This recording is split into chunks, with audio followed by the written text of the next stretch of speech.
राहुल गांधी क्या कहना चाह रहे हैं, आपको समझ में आया क्या? सबसे पहले तो एतराज दर्ज करा दूं मैं अपना। वक्त बर्बाद कर दिया आपने नॉनसेंस बात में। मैं रिस्पेक्ट बहुत करता हूं, मैं आप जनाब से बात करता हूं, लेकिन अगर कोई मुझे तुम कहता है तो मैं कहता हूं तू मैं बोलूंगा ये डरपोक आदमी देखिए, ये डरपोक नेता। कांग्रेस सवाल नहीं पूछ रही इनसे। 22 साल 24 साल के अग्निवीर नौजवानों को रिटायर करके मोदी जी कह रहे हैं घर जाओ, और खुद 74 साल की उम्र में कह रहे हैं हमको पीएम बनाओ। जो आप माफ कर दिया, माफ करना नहीं होता है, ये बट्टे खाते में डालना होता है। आपको भी पता है जब किसी उद्योगपति का बैंक का लोन वो चुकाता नहीं है तो उसका क्या किया जाता है? सिर्फ किताबों से उसको रिकवरी में डाल दिया जाता है। 15 लाख करोड़ रुपए माफ कर देंगे और किसान के ऊपर वसूली डालेंगे, और गरीब आदमी से जाकर वहां उसके क्या एजेंट भेज देंगे, किस्ते उसका मकान सील कर देंगे। आपको क्यों एतराज हो रहा है?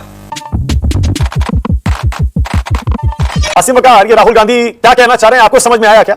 संपत्ति सर्वे करवाएंगे और पीएम क्या मिसकोट कर रहे हैं क्या उनको? तो चलिए शुरू करते हैं। सबसे पहले तो एतराज दर्ज करा दूं मैं अपना। वक्त बर्बाद कर दिया आपने नॉनसेंस बात में।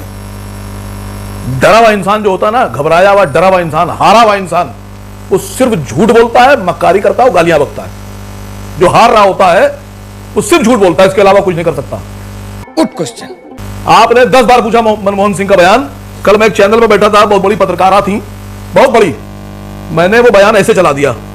And water resources, health, education, critical investment in rural infrastructure, and the essential public investment needs of general infrastructure, along with programs for the uplift of scheduled castes, scheduled tribes, other backward classes, minorities, and women and children. The component plans. यही नहीं, अभी और सुनिए। ये मैंने चला दिया तो जानते हैं वो पत्रकारा क्या कहने लगी मुझसे? कहने लगी ये आपका एडिटेड बयान है। तो मैंने कहा आप और हम दोनों शर्त लगा लेते हैं, चलते हैं विजय चौक दिल्ली में, वहां बैठकर बात करते हैं। अगर मेरा बयान एडिटेड होगा तो मैं राजनीति छोड़ दूंगा, और अगर आप झूठ बोल रही होंगी तो आप पत्रकारिता छोड़ दीजिएगा, जितनी तनख्वाह आज तक ली है सब डोनेट कर दीजिएगा।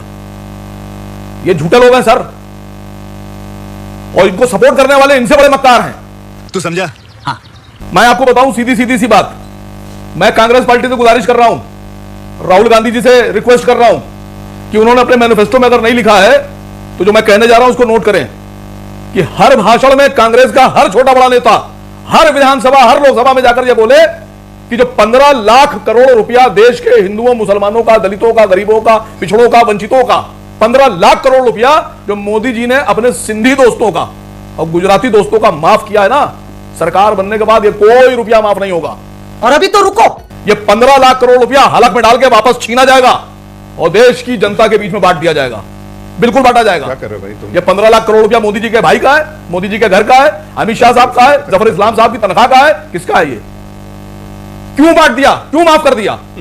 मैं जफर इस्लाम साहब से कह रहा हूं कि आप मंगलसूत्र की बात कह रहे हैं, आप साबित नहीं कर सकते। साला ये दुख खत्म नहीं होता बे। लेकिन मैं साबित कर रहा हूं, सन 2023 के बजट में भारतीय जनता पार्टी के प्रधानमंत्री ने 2023 में एक बजट पास किया और कहा कि तालिबान को भारत सरकार 200 करोड़ रुपए देगी। तालिबान कौन?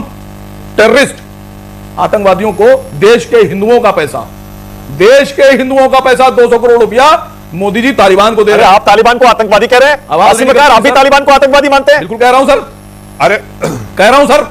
आपके दोस्त होंगे, मोदी जी के दोस्त होंगे, आपके भाई होंगे, हैदराबाद से निकाल दिया भाई जाएगा। होंगे। अरे आपके मालिक के भाई किसी हैं बात सर। और वहां आप जरा हैदराबाद में कहिए, अरे सुनिए चार सर। मीनार के अंदर सामने 4 टुकड़े कर दिए जाएंगे। आप नहीं, अपने ही मुस्लिम कम्युनिटी के द्वारा। अरे इसलिए कि हमको मालूम है ना क्या हाल है। बोल आपको तो रहा हूं मालूम है मैं। वसीम भाई, बोल तो रहा हूं कि क्या हालात में आप मौलवी साहब से बात करते- सुनिए बात मेरी। अरे डरपोक तो सर, तुम मैं हो। बोलूं ना बोलूं? वहाँ हमारा डरपोक भाई- हो, इसलिए तुम इस तरह की बात ओके कर रहे हो, जफर भाई, वसीम एक एक करके बोलने दे, तकलीफ हुआ बेचारे को। बताऊं आपसे, मैं बचपन से थोड़ा सा बदतमीज टाइप का आदमी हूं। मैं रिस्पेक्ट बहुत करता हूं, मैं आप जनाब से बात करता हूं, कि तुम्हारे लेकिन मौलवी अगर कोई साहब मुझे कह रहे तुम कहता है तो मैं हैं, कहता हूं तू, सिर्फ अपने फायदे के लिए काम मैं करते तू हैं, कहता हूं मुस्लिम उसको, समाज को अगर कोई इस्तेमाल मुझे करते तुम हैं, कहता है। मुस्लिम समाज को इस्तेमाल करने के लिए काम करते हैं। कोई लेना देना मैं नहीं बोलूं ना बोलूं? ये डरपोक आदमी देखिए, समाज सिर्फ ये डरपोक के लिए ये डरपोक देता कांग्रेस ने किया, मैं बोलूं तुम सर? कर रहे हो। रुला दिया ना बेटा। आसिम वकार बोलिए। अरे सर, इनको चुप कराइए भाई। देखिए, एक झटका दिया तो पहले तुम पर आए थे, फिर अपनी हैसियत पर आके आप पे आ गए। यह है डरपोक। दूसरी बात मैं बताऊं आपसे, कांग्रेस सवाल नहीं पूछ रही इनसे। 22 साल 24 साल के अग्निवीर नौजवानों को रिटायर करके मोदी जी कह रहे हैं घर जाओ, वेरी गुड बेटा। और खुद 74 साल की उम्र में कह रहे हैं हमको पीएम बनाओ। कोई नहीं कह रहा, समझदारी की कमी है तुम्हारे में। सन 2000 से 24 साल हो गए।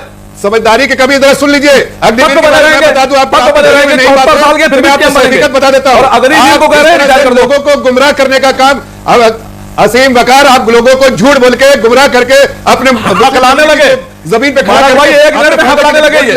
आग लगा दी, आग लगा दी, आग लगा दी। आसिम वकार, ये जो आप माफ कर दिया, माफ कर दिया, माफ कर दिया, ये डिबेट बहुत पुरानी है और आपको भी पता है आसिम वकार, ये माफ करना नहीं होता है।